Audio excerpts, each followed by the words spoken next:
Hello, I'm Super Orange Cat, and before I go into the ratings video today, I'm going to kind of cover what has become something of an elephant in the room for the Toonami community, and that was if you watched Toonami this last Saturday night, at the start of the block, we had a brief 1 minute or so message from Tom, which basically reaffirmed their belief in Black Lives Matter. And I mean, I could go into the speech, but really, I just want to make this brief. Now, a lot of people offered really like hot takes on it from either side of the issue. And considering that I'm the person on YouTube, the YouTuber who covers Toonami's more business aspects probably the most thoroughly, I decided that if I am really to throw something out there, I would have to cover it from more of a business perspective about what does this mean for the future Toonami, their prospects, and I'm just going to keep it brief here. And to sum up things, I would just want to say don't underestimate the power of people who want escapism, especially during these times. 2020 has been an exceptionally tough year for a lot of people. And a lot of people, when they watch TV and increasingly when they watch anime, they're not watching it for politics. These people who watch anime just want to be able to shut off their mind for a few hours and to watch anime. And if you're bringing politics in it, that's going to be a natural turnoff for people. And that goes regardless of whether or not you believed in the message given out by Tom at the beginning of it.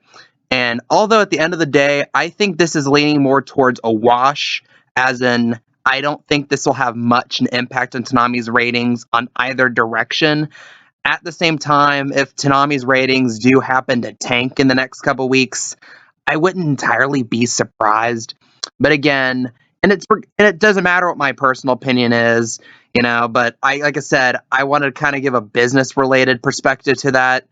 And again, now with that kind of a dark perspective out of the way, let's go into Tanami's ratings for August 29th, 2020. Let's start at the top of the block. Dragon Ball Super pulled in a .22.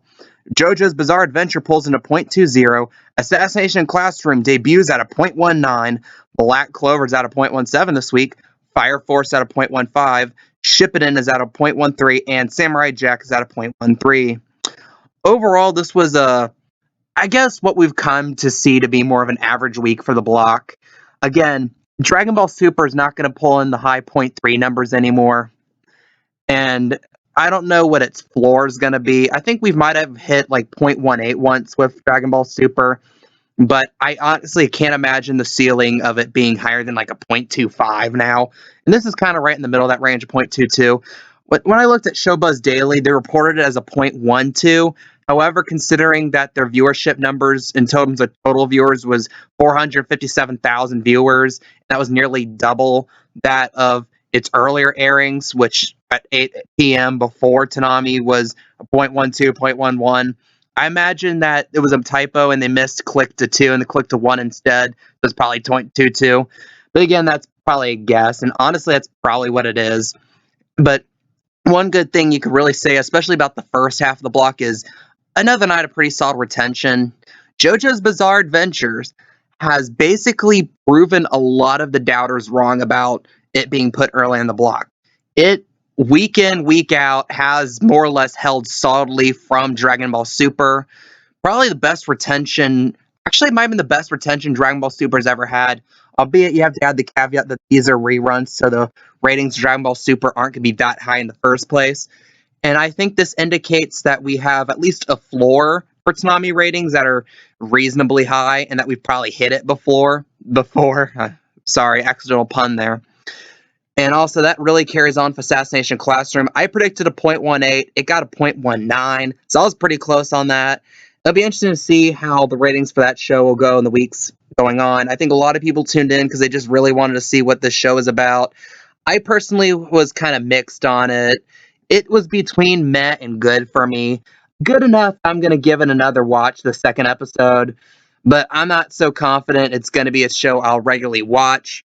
And after that, you have Black Clover. I mean, Black Clover has been more or less pretty solid in terms of not having bad performances. In recent weeks, it's built off shows before it. And a .17 this week, you really couldn't say anything bad about. And you have Fire Force dropping a little to a .15, but with it being a bona fide rerun, it's unsurprising. And then you have ship it in at a 0.13. It's just going to always be there until the heat death of the universe, unfortunately.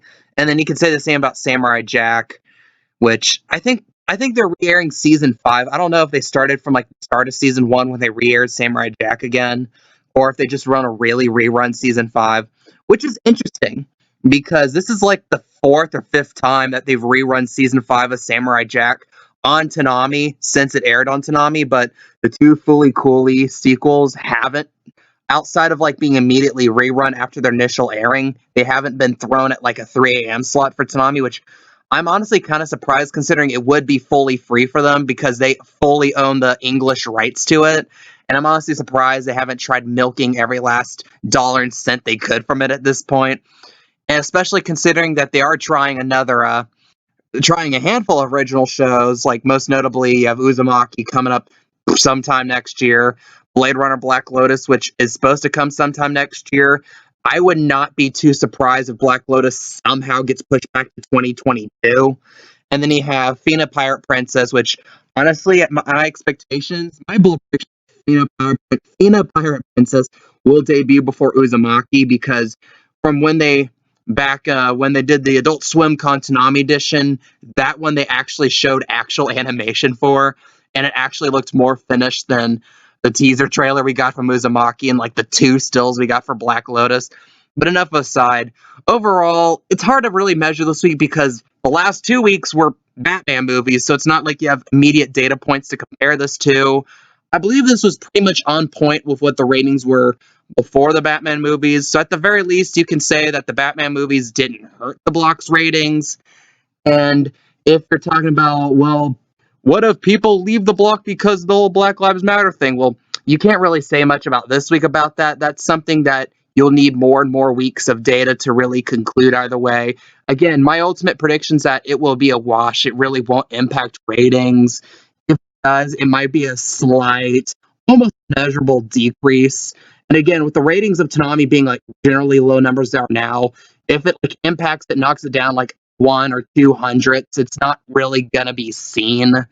So it's gonna be a lot of argumentation, unfortunately, and again, and what do you guys think? What are your opinions on the ratings for this week in Toonami? If you like this content, if you want more Toonami news content like this, please like, please comment, and please subscribe. I'm Super Orange Cat, and that is all.